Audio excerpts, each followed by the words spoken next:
오늘은 생명의 말씀 이런 제목으로 말씀을 생각해 보면서 함께 은혜를 나누도록 하겠습니다.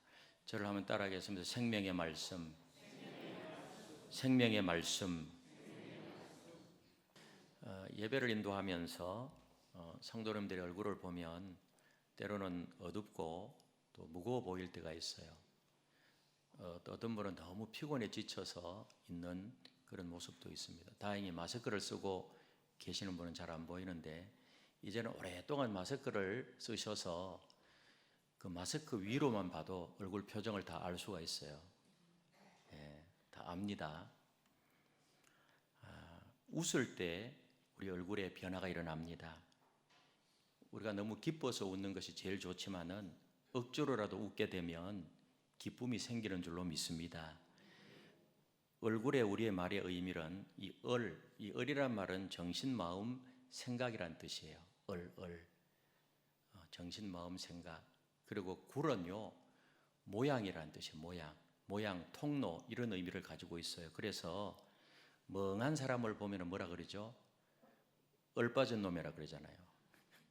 얼빠졌다. 때로는 멍 때리는 것이 또 좋다 그래요. 멍하게 좀 이렇게 있으면서 그럼 또 이렇게 마음이 편안해진대요. 어쨌든 이 얼굴이 굉장히 중요하다는 게, 얼굴이. 죽은 사람의 얼굴과 산 사람의 얼굴은 다릅니다. 기쁜 사람의 얼굴과 매우 슬픈 사람의 얼굴은 다릅니다. 기쁜 사람의 얼굴과 너무너무 기분이 나쁜 사람의 얼굴은 다릅니다. 얼굴의 모습은 우리의 마음의 상태에 따라서 달라지기 때문입니다. 그러니까 변화무쌍한 것이 뭔가 하면 사람의 얼굴이에요. 얼굴에 근육도 굉장히 많다고 그러잖아요. 첫인상이 결정되는 시간은 얼마 정도 될까요? 6초 정도라면 6초. 6초만 되면 스캔이 다 돼버려요. 첫인상이 굉장히 중요해요. 이 첫인상의 결정 요소가 뭔가 하면 외모, 표정, 제스처가 80%고요.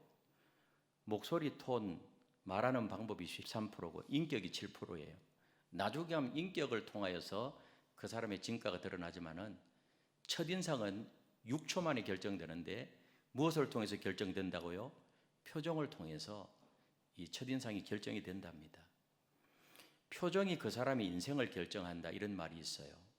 한번 따라서 표정이 그 사람의 인생을 결정한다. 그러니까 이 표정이 얼마나 중요한가 하는 거예요. 얼굴 표정을 보면은 그 사람의 상태를 알 수가 있습니다. 우리는 그것을 뭐라고 말하는가 하면 인상이라고 그래요. 인상이 정말 좋아야 돼요. 그렇기 때문에 은혜 받은 성도와 은혜를 상실한 성도의 인상은 다르다는 것입니다. 여러분, 은혜는 우리의 마음 상태를 최선의 상태, 최고의 상태, 행복한 상태로 유지시켜 주기 때문에 좋은 인상이 드러날 수밖에 없는 것입니다. 그래서 은혜 받는 것, 그 얼굴 표정을 보면 굉장히 그 은혜로운 얼굴 모습이 돼야 돼요. 아멘이십니까? 오늘도 말씀을 통해서 은혜 받으시고 여러분들의 얼굴을 보기만 해도 마음이 편안하고 다른 사람에게 기쁨과 평안을 전달하는 그런 인상이 되시기를 주님의 이름으로 축복합니다. 그래서 은혜 받은 얼굴의 인상이 좋은 인상이에요. 오늘 이 요한 1서는 우리 예수님의 제자 중에 한 사람인 이 사도 요한이 밤모섬에 유배되기 전에 AD 주후 90년 사이에 에베소에서 기록했어요. 이 에베소는 오늘날 투르키예 지방이거든요. 이 에베소의 그 에게해 쪽에 에베소라는 그 지역이 있는데 거기에서 사도 요한이 이 말씀을 기록했습니다. 사도 요한은 어부였죠. 그때 주님의 부름을 받고 3년 동안 주님을 따라다니면서 가장 가까이에서 주님을 만져보기도 하고 가까이서 주님의 음성을 들었고 또 주님의 품 안에 안겨서 주님을 쳐다보기도 했습니다. 예수님 십자가 지실 때도 가장 가까이에서 그 십자가 지시는 예수님의 모습을 보았습니다. 그 예수님이 내 어머니를 부탁한다고 할 정도로 그렇게 예수님과 아주 밀접하게 가까이 있었던 사람이 바로 사도 요한이에요. 그래서 가장 가까이에서 듣고 보고 만진 사람, 이 사람이 사도 요한이에요. 오늘 본서신을 기록할 당시 요한은 굉장히 나이가 이미 한 90살 됐을 거예요. 연로했어요. 가장 오래 산 사람 중에 한 사람이 이 사도 요한이에요. 아마도 그 당시에 그 생존했던 유일한 사도였을 것입니다. 그는 예수 그리스도의 목격자로 새로운 세대의 그리스도인들에게 믿음에 대한 확신을 심어주기 위해서 이 편지를 씁니다. 그래서 신약 시대 이후에 모든 성도들을 향하여서 정말 믿음이 무엇인가, 믿음의 확신, 그것을 증언하기 위하여서 사도 요한은 요한 1서, 2서, 3서, 요한복음, 요한계시록까지 그가 기록한 것입니다. 오늘 이 본문에서 사도 요한이 무엇에 대해서 증언하고 있을까요? 오늘 사도 요한이 증언하는 이 말씀을 통해서 다시 한번 힘을 얻고 다시 한번 우리의 심령 속에 생수의 강이 흘러넘치는 그런 은혜가 있게 되시기를 주님의 이름으로 축복합니다. 첫 번째로는요, 생명의 말씀에 관해 증언합니다. 생명의 말씀에 관해 오늘 1절을 다시 한번 읽겠습니다. 1절 시작. 태초부터 있는 생명의 말씀에 관하여는 우리가 들은 바요, 눈으로 본 바요, 자세히 보고 우리의 손으로 만진 바라. 예수 그리스도에 대해서 사도 요한은 뭐라고 말해요? 태초부터 있던 생명의 말씀이라고 증언해요. 나사렛 예수 아닙니까? 본인이 따라다녔던 그 예수는요, 태초부터 있는 생명의 말씀이다. 그래서 예수님은 태초부터 계셨던 분이라고 그렇게 사도 요한이 소개하고 있는 것입니다. 요한복음에도 동일하게 말씀하고 있는데 우리 요한복음 1장 1절 잘 알고 있잖아요. 태초에 말씀이 계시니라. 이 말씀이 하나님과 함께 계셨으니 이 말씀은 곧 하나님이시니라. 여기서 태초는 요한복음 1장 1절의 태초는 만물이 창조되기 이전에 영원을 말해요. 영원. 예수님은 만물이 창조되기 이전부터 존재했던 분이라는 것입니다. 그래서 예수 그리스도의 신성과 예수 그리스도의 선제성을 말하고 있는 것입니다. 그리고 여기에 태초부터 말씀이 계시니라 할 때 계셨다 이 말은 헬란말로 엔이라는 말이에요. 엔아르케호 로고스 하는 말인데 엔이라는 말은 미완료 과거예요. 헬라에서 미완료 시제라는 것은 과거로부터 계속되는 일을 말해요.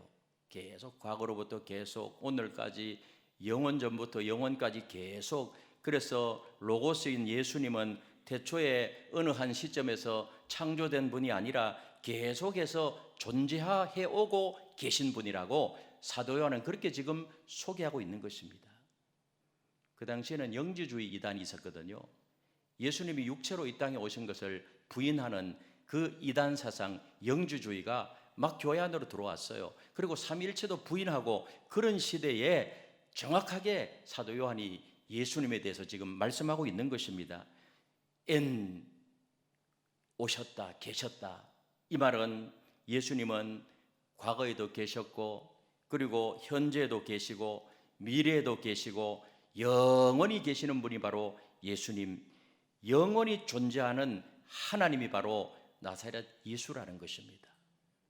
그렇습니다. 예수 그리스도는 그 옛날에 계셨던 분이 아니라 지금도 살아계신 성자 하나님, 부활하신 하나님이심을 믿으시기를 바랍니다. 사도 요한은 이런 예수님의 생애의 목격자였다는 거예요. 목격자. 그런 말씀이 육신이 되어 이 땅에 오신 그 하나님을 듣고 보고 만지기까지 했다고 너무 확실하게, 너무나도 분명하게 그렇게 지금 소개하고 있는 것입니다. 그래서 요한복음 1장 14절에 보니 말씀이 육신이 되어 우리 가운데 거하심에 우리가 그의 영광을 보니 아버지의 독생자의 영광이요 은혜와 진리가 충만하더라. 할렐루야. 요한은 생명 되신 예수님을 생생하게 체험했다고 그렇게 지금 증언하고 있는 것입니다. 여러분, 우리도 생명 되시는 주 예수 그리스도를 체험해야 될 줄로 믿습니다. 신약 성경에 수많은 사람들이 예수님을 만나서 치유받고 회복되고 죄사함 받고 구원받고 그런 놀라운 그 은혜의 역사가 복음서를 읽어보세요. 그런 내용이 가득 차 있어요. 성육신을 하신 예수님은 많은 사람을 치유하시면서 그들의 몸과 마음을 건강하게 하였어요.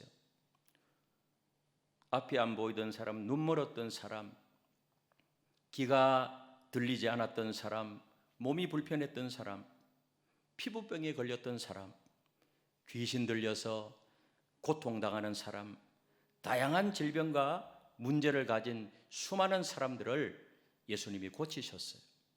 예수님의 옷자락만 잡아도 질병이 떠나가고, 그런 놀라운 은혜의 역사를 예수님이 계속해서 그렇게 그 사역을 하셨습니다.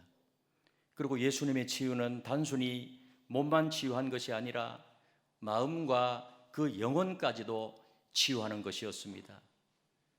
죄인들에게는 어떻게 했어요? 병을 고쳐주고 죄를 용서해주고. 여러분, 죄 사함을 선포하는 분은 여호와뿐이에요. 여호와뿐이에요. 하나님만 죄 사함을 선포할 수 있어요. 근데 예수님이 죄 사함을 받으라, 죄 사함을 선포했다는 것은 예수님이 누구라는 거예요? 하나님이라는 거예요. 예수님이 메시아라는 거예요. 그리고 깊은 고통과 상처를 가진 사람에게 안식과 위로를 주었습니다. 이런 예수님의 치유는요, 그가 오신 이유 중 하나로 자기 자신이 메시아이심을 드러내는 것입니다. 내가 메시아다, 내가 하나님이다, 생명의 말씀 되심을 나타내는 그런 행위였던 것입니다. 여러분, 우리는 매일매일 자신의 삶 속에서 살아계신 주님, 생명의 말씀 되시는 주님을 보고 듣고 만지는 그런 체험이 있어야 될 줄로 믿습니다. 오늘날에는 육의 눈으로 부활하신 예수님을 볼 수가 없지만은 우리는 말씀과 기도를 통해서 믿음으로 주님을 만나고 체험할 수 있게 될 줄로 믿습니다. 사도들이 경험했던 것을 말씀에 기록했기 때문에 이 말씀을 통해서 오늘날 우리는 주님을 만나는 것입니다. 말씀을 들을 때에 내 마음이 뜨거워지고 은혜 받게 되고 회개가 터져 나오고 치유받고 정말로 회복이 이루어지고 그런 놀라운 은혜가 있다고 하면 그것은 바로 주님을 만난 것임을 믿으시기를 바랍니다. 이런 역사가 예배 가운데도 나타나는 것입니다. 말씀을 통해서 날마다 우리는 주님을 체험하고 살아계신 부활하신 예수님, 그리스도의 영 되시는 성령 하나님의 역사를 날마다 경험해야 되는, 그래서 기독교는 그런 관점에서 처음의 종교인 것입니다. 이 얼마나 놀라운 은혜이며 이 얼마나 놀라운 축복입니까? 지금 우리는 다 마음의 문을 활짝 열고 믿음으로 주님을 만나게 되시기를 예수님의 이름으로 축복합니다. 그리고 오늘 2절에 보니 또 이렇게 말해요. 이 생명이 나타내신 바 된지라. 이 영원한 생명을 우리가 보았고. 사도 요한은 뭐라 그래요? 제자들과 함께 영원한 생명을 보았다는 것입니다. 예수 그리스도가 영원한 생명이라는 것입니다. 여러분, 예수 그리스도를 영접하는 자마다 영원한 생명을 얻습니다. 죽음의 절망을 이길 수 있는 길은 오직 예수 그리스도 생명 되시는 주님밖에 없음을 믿으시기를 바랍니다. 여러분, 죽음의 절망은 세상의 어떤 사람이나 어떤 철학이나 어떤 사상으로도 해결할 수가 없습니다. 그러나 생명 되시는 주님을, 예수님을 만나게 되면 아무리 절망의 문이 가로막혀 있다고 할지라도 그 빗장을 열어제치고 생명으로 나갈 수 있습니다. 이것이 예수 믿는 자들의 자긍심이요 소망임을 믿으시기를 바랍니다. 우리가 좀 부족해도, 우리가 좀 흠이 있다고 해도 영적인 생명이 있다고 하면 그는 하나님의 자녀예요. 믿으십니까? 하나님이 사랑하는 하나님의 자녀란 말입니다. 그러나 남들이 보기에는 부럽고 굉장히 존경받을 만한데 주님을 만난 경험이 없고 영적인 생명이 없이 살아가고 있다고 하면 그것은 불쌍한 사람에 불과해요. 불쌍한 인간에 불과해요. 지금도 내 마음을 열기만 하면 생명 되시는 주님께서 구체적으로 내 삶에 개입하셔서 내 인생에 개입하셔서 은혜 주시고 충만케 하시고 생명력이 넘치게 하신다는 사실을 믿으시기를 바랍니다. 내 삶을 지켜주시고 이끌어 가시고요, 때를 따라 돕는 은혜를 주시고 필요한 것을 공급해 주시고 지금은 은혜 받을 만한 때요, 지금은 구원의 날임을 믿으시기를 바랍니다. 조금만 주님을 의지하고 마음의 문을 열면 계속해서 은혜를 부어주시는 살아계신 주님이심을, 생명의 말씀 되시는 주님이심을 믿으시기를 바랍니다. 그렇기 때문에 사도 요한이 증거합니다. 3절에 보니까 우리가 보고 들은 바를 너희에게도 전함은 그랬어요. 전함은, 보고 들은 바, 지금까지 내가 체험하고 내가 경험한 것 너희들에게 전함은.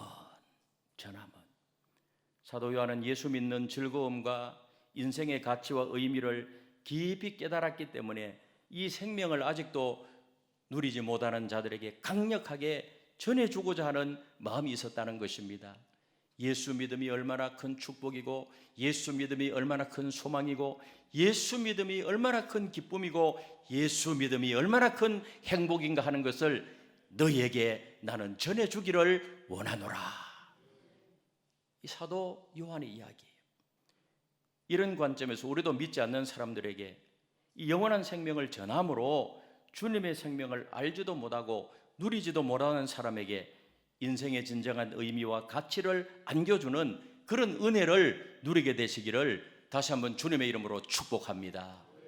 두 번째로는요, 사귐에 대해서 증언합니다. 사귐에 대해서 오늘 3절에 보니까 이렇게 말해요. 3절을 같이 읽겠습니다. 시작. 우리가 보고 들은 바를 너에게도 전함은 너희로 우리와 사귐이 있게 하려 함이니 우리의 사귐은 아버지와 그의 아들 예수 그리스도와 더불어 누림이라. 여기 사귐이라는 말이 나오는데 이 헬란 말은 코이노니아예요. 코이노니아. 이 코이노니 교제란 말인데요, 이 코이노니아 이 말은요 코이노스라는 말에서 나왔어요. 코이노스라는 말은 결합이라는 말이에요. 결합. 그러니까 남자와 여자가 교제하다가 결혼을 하면은 결합을 하잖아요. 한 몸이 되는 바로 그런 관계를 말씀하는 것입니다. 여러분, 우리는 사귐을 통해서 주님과 한 몸이 돼야 돼요. 사귐을 통해서 주님과 교제를 통해서 한 몸이 돼야 돼요. 그런 관점에서 요한복음 14장 20절에 보니 이렇게 말씀합니다. 우리 같이 한번 읽어보겠습니다. 시작. 그날에는 내가 아버지 안에 내가 너희 안에 너희가 알리라. 그날은 내가 아버지 안에 너희가 내 안에 내가 너희 안에 있는 것을 너희가 알리라. 내가 아버지 안에 아버지가 내 안에. 요한복음 15장 5절 우리 같이 읽겠습니다. 시작. 나는 포도나무요 너희는 가지라. 그가 내 안에 내가 그 안에 거하면 사람이 열매를 많이 맺나니 나를 떠나서는 너희가 아무것도 할 수 없음이라. 여러분, 우리는 주님 안에, 주님이 내 안에 그렇게 될 때 많은 열매를 맺게 되고요, 우리는 이 사귐, 먼저 주님과의 사귐, 코이노니아, 코이노스, 결합, 한몸됨. 그래서 우리가 늘 주님을 모시고 그렇게 하나가 된 것처럼, 부부가 마치 하나 된 것처럼 그렇게 친밀하게 주님과 교통하고 교제하는 그런 삶을 살아갈 때 그 삶이 능력이 있고, 아멘이십니까? 그 삶이 행복해질 줄로 믿습니다. 능력 있는 삶이 될 줄로 믿습니다. 모교회 집사님의 이야기예요. 근데 이 집사님은요, 그 교회 전도왕이래요. 뭐라고요? 전도왕이 뭐죠? 전도를 제일 많이 하는 사람. 근데 이 집사님은 처음에는 절에 갔답니다. 절에. 부산도 절이 많은데 이분이 절에 얼마나 열심히 다녔는지 아주 그 절에 굉장히 열렬 성도인데 4월 초 8일 날 결혼식을 했대요. 절에서. 그 사람 많은 데서 4월 초 8일 날 결혼을 올렸는데 4월 초 8일 날 결혼한 이유가 뭔가 하면 4월 초 8일 날 아이를 낳고 싶어서 그래 했답니다. 4월 초 8일 결혼하면은 4월 초 8일 아들을 낳아요. 하여튼 막 기도하면서 절에서 그렇게 아이도 4월 초 8일 날 낳고 싶어서 결혼을 했는데, 결혼하고 나서 아이를 진짜 낳았는데요, 4월 초 8일 날 낳은 게 아니고 12월 25일 날 온 거예요. 이분이 성탄절 날 아이를 낳았대요. 그래서 이분이 생각이 바뀐 것입니다. 내가 그렇게 정성을 들이고 빌고 그렇게 마음을 쏟아부었는데 어떻게 이럴 수가 있는가?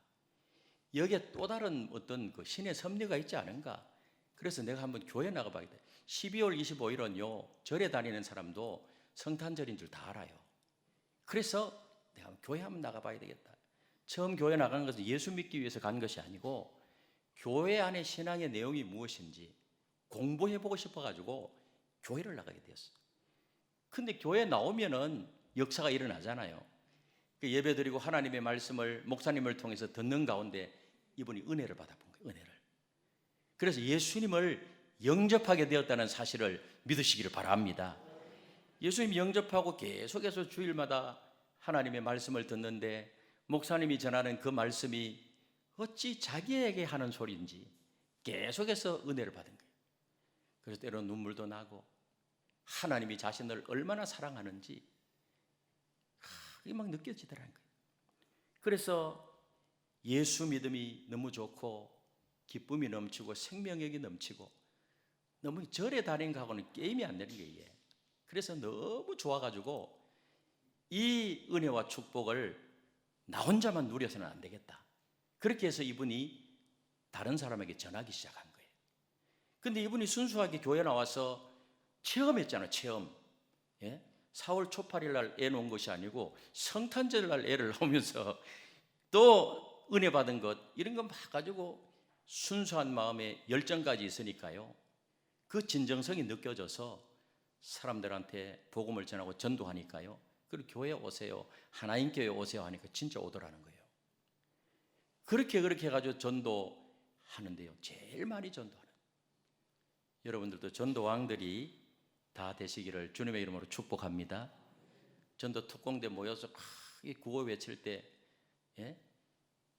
1000명! 요즘 몇 명으로 합니까? 1000명! 10,000명? 100명! 우리 하나님이 역사하시면 이 비전은 커야 되니까 내 입을 크게 열라고 했으니까 그래서 이런 복음을 전하고 이런 일도 일단 내가 은혜 받아야 돼요. 내가 주님 만난 경험이 있어야 돼요. 내가 예수 믿음의 행복함이 있어야 됩니다. 그럴 때 전도가 되는 거예요. 표정도 밝아지고요. 우리는 내가 예수 안에, 예수가 내 안에 거하는 그런 산 체험을 해야 됩니다.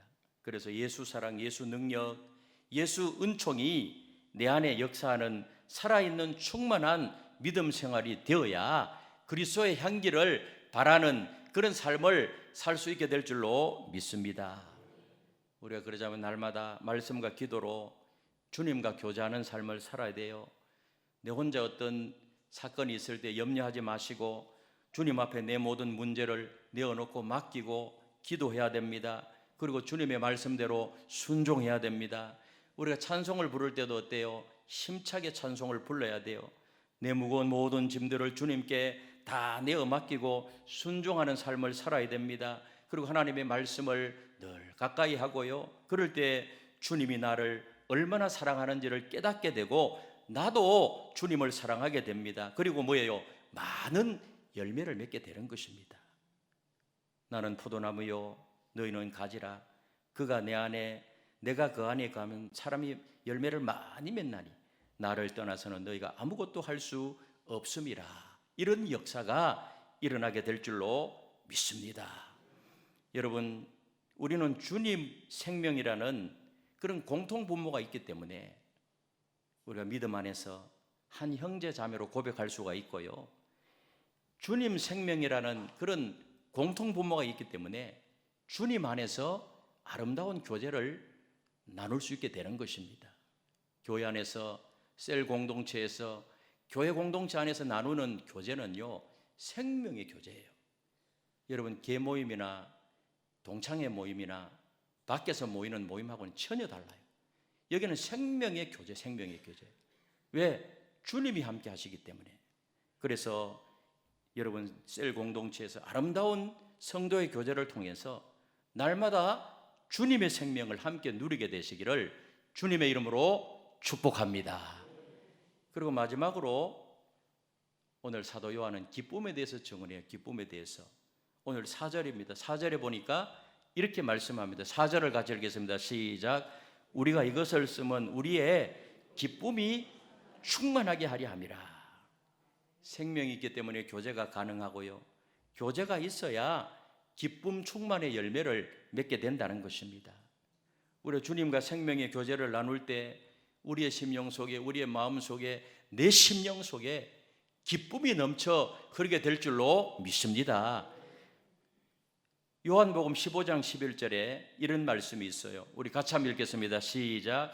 내가 이것을 너에게 이름은 내 기쁨이 너희 안에 있어 너희 기쁨을 충만하게 하려 함이라. 여러분, 내 기쁨이 너희 안에 있어. 주님의 기쁨이 우리의 심령 속에 있기 때문에 너희 기쁨을 충만하게 하려 함이라. 우리가 주님으로 가득 차면 우리의 심령이 뭐예요?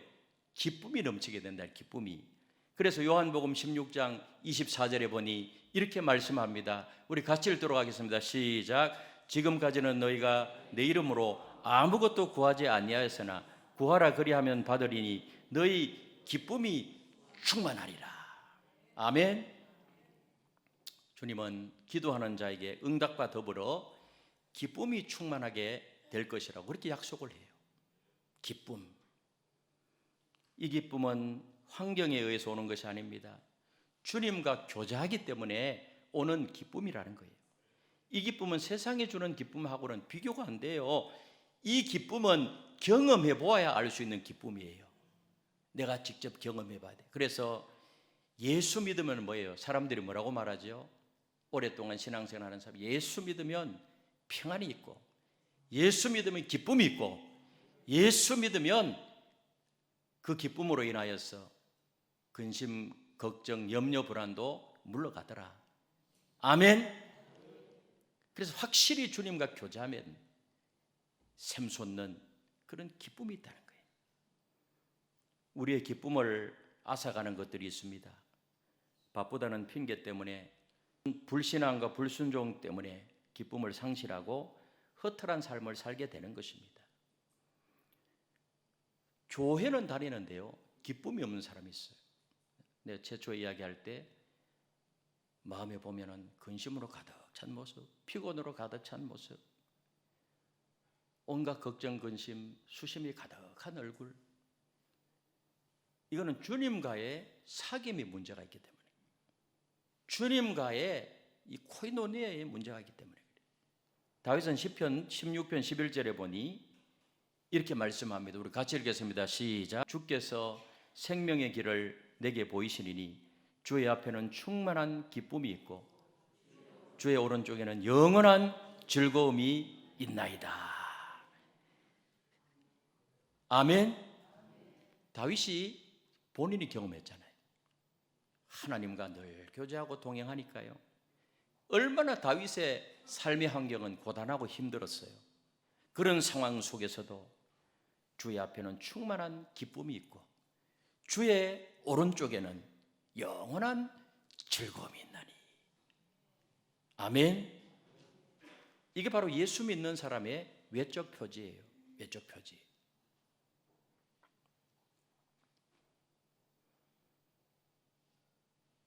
그래서 사도 요한은요, 다른 것 강조하지 아니하고 주님의 생명과 주님과의 끈기 있고 은혜로운 사귐과 그 사귐을 통한 기쁨에 충만한 열매를 지금 강조하고 있습니다.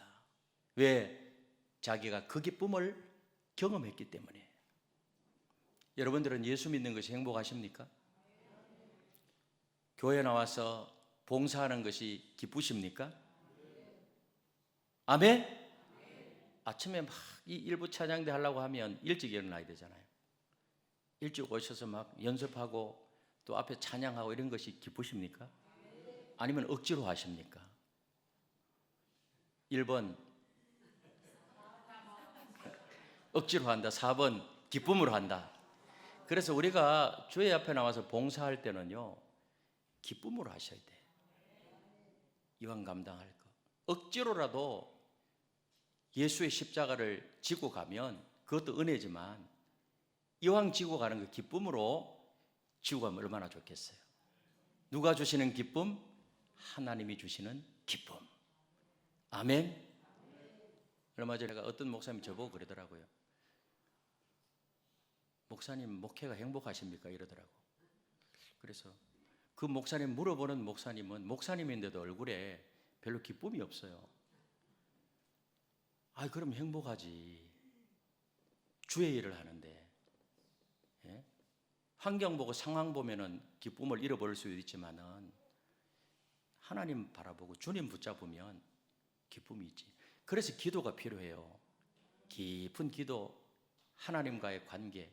여러분들이 이 봉사할 때도요, 사람 보면 기쁨을 잃어버릴 수가 있어. 그래서 기도가 필요한 거예요. 하나님 쫙 붙잡고 기도에 깊이 들어가면 누가 사람이 알아주든 알아주지 않든 주님으로 인해서 기쁨이 있고 그 기쁨의 능력과 힘으로 봉사하는 거예요. 그럼 하나님 앞에 영광이 될 줄로 믿습니다. 아멘.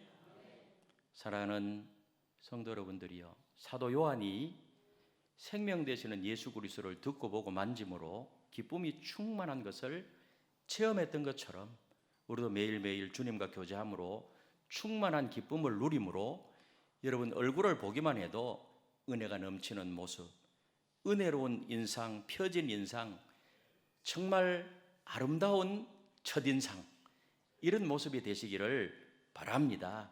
나아가 이 기쁨의 좋은 소식을 좋은 인상과 말과 행동으로 전하는 그런 복 있는 삶이 되시기를 예수님의 이름으로 축복합니다.